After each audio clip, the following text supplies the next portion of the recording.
শীত গিয়ে এবার গরম পড়া শুরু হয়েছে, আর এই গরমে শুরু হবে বিভিন্ন ধরনের সমস্যা, কখনো স্কিন সমস্যা, কখনো পেটের সমস্যা। তো এইসব কিছুর সমাধান নিয়ে আমি চলে এসেছি আজকে তোমাদের কাছে একটা ভালো ভিডিও নিয়ে। তো ওয়েলকাম টু বন্ধুরা আমার চ্যানেলে, আমি পারুল, আর পারুল কি ওয়ার্ল্ডে তোমাদের সবাইকে স্বাগতম। তো দেখো, আমি কিন্তু আজকে বানাবো নিমের গুঁড়ো। তো নিমটা আমরা সাধারণত সবাই চিনি, নিম গাছটা। তো যাদের ওখানে নিম গাছ থাকে না, সেখানে কিন্তু বাজারে নিমের ডাল পাওয়া যায়। যেরকম আমি পুরুলিয়াতে থাকি, তো এখানেও নিম গাছটা অতটা অ্যাভেলেবেল নেই। তো আমি বাজার থেকে এই নিমের পাতাগুলো নিয়ে চলে এসেছি। গরম যেহেতু পড়তে শুরু করেছে, এই সময়টায় স্কিনের বিভিন্ন সমস্যা দেখা দেয়। তো তার থেকে বাঁচার জন্য আমি আজকে একটা টোটকা তোমাদেরকে কিন্তু দিয়েই যাচ্ছি। তোমরা অবশ্যই কিন্তু স্কিপ করো না, ভিডিওটা দেখতে থাকো। তো আমি প্রথমে কিছু নিম পাতা নিয়েছিলাম, সেইগুলো ভালো করে ডাঁটাগুলো ছাড়িয়ে নিয়েছিলাম, নিয়ে পাতাগুলো ভালো করে ধুয়েছিলাম। নিম পাতাতে অনেক সময় মাকড়সার জাল থাকে, সেইগুলো কিন্তু ভালো করে একটু লক্ষ্য করতে হবে, যেহেতু আমরা এটা খাবো তার জন্য। তো ভালো করে একটা একটা পাতা দেখে নিয়ে খুঁটে খুঁটে বেছে নিতে হবে। তারপরে নিম পাতাগুলো একটা সাজিতে করে ভালো করে ধুয়ে নিতে হবে, বেশ 4-5 বার করে ধুয়ে নিতে হবে, যাতে কোনো নোংরা না থাকে। তারপরে এটা তোমরা রৌদ্রে শুকাতে পারো। তো আমার একটু রৌদ্রে শুকাতে সমস্যা, তার জন্য আমি কিন্তু কড়াইতেই করে নিচ্ছি, আর এটা ইনস্ট্যান্ট কড়াইতেই হয়ে যায়। আর রৌদ্রে শুকানোর প্রসেসটা বেশ লং টাইম। সারাদিন ধরে রৌদ্রে রেখে দাও, তারপরে বাইরের ধুলো বালি এসে সেখানেও পড়ে, সেটা কিন্তু আমাদের সেটা খেলেও ক্ষতি হয়, যেহেতু আমরা পরে কিন্তু পাতাটা ধুতে পারবো না।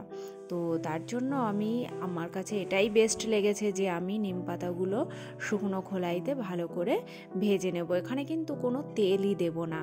তো আমি দেখো আস্তে আস্তে করে ভেজে নিচ্ছি, আর ফ্লেমটা থাকবে একদমই লো। তো একটা একটা পাতা আমার বেশ একটু নরম আছে, এখনও গুঁড়ো গুঁড়ো হয়েছে, কিন্তু আরও একটু টাইম লাগবে, যেহেতু নিম পাতাগুলো ভিজা ছিল, একটা পাতার সাথে আরেকটা পাতা জড়িয়ে ছিল। তো আমি খুন্তির সাহায্যে সেই পাতাগুলো একটু খুলে দিচ্ছি। তোমরাও কিন্তু বাড়িতে এইভাবে করে জারে করে রেখে দিতে পারো, কাচের জারে বা প্লাস্টিকের জারে, যে কোনোতেই রেখে দিতে পারো। পুরো 1-2 মাস ভালোভাবে যাবে।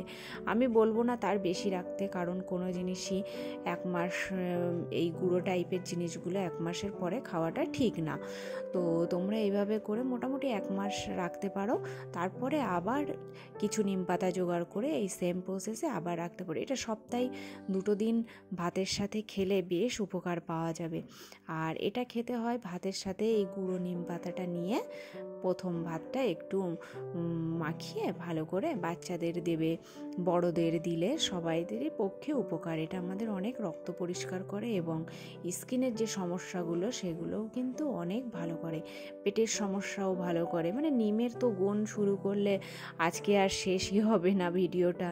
মানে এর গুণ সম্পর্কে আমি এতটাই বলবো আর কি। তো এইভাবেই করে তোমরা কিন্তু করে নেবে। তো দেখো আমার নিম পাতাটা গুঁড়ো গুঁড়ো এই কড়কড়িয়ে হয়ে গেছে, পুরো কড়কড়ি হয়ে গেছে। আর স্লো ফ্লেমে ভাজলে কি একটু টাইমটা লাগবে, ওই মোটামুটি আধা ঘন্টা মতো লাগবে, কিন্তু কড়কড়ি একটা ভাব চলে আসবে। এইভাবে করলে বেশ সুন্দর হয়। তো দেখো আমি এইগুলো একটু গুঁড়িয়ে দিচ্ছি, গুঁড়ো করে করে এই যে একটু ডাল ডাল মতো আছে, যে পাতার যে শিরাটা হয়, সেই শিরাগুলো কিন্তু আমি ফেলে দেবো, আর যে পাতার গুঁড়ো গুঁড়ো আছে সেগুলো থেকে যাবে। তো বন্ধুরা, তোমরা কিন্তু এইভাবে অবশ্যই একটু বানিয়ে রেখে দিও। তো আমি একটা দেখো থালাতে ট্রান্সফার করে নিয়েছি, আর সেখানে আমি একটু গুঁড়ো গুঁড়ো করে নিচ্ছি। আর যেখান থেকে ভিডিওটা দেখছো, নতুন হলে অবশ্যই আমার চ্যানেলটা একটু সাবস্ক্রাইব করে দিও, আর একটু কমেন্ট করো। তোমাদের একটা কমেন্ট খুব ভালো লাগে আমার অন্য একটা ভিডিও বানাতে।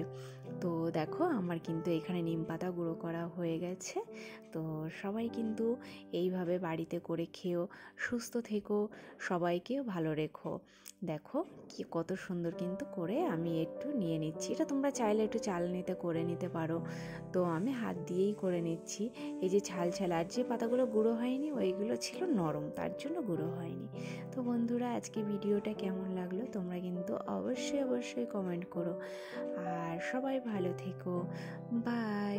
আর ভিডিও দেখার জন্য অনেক ধন্যবাদ।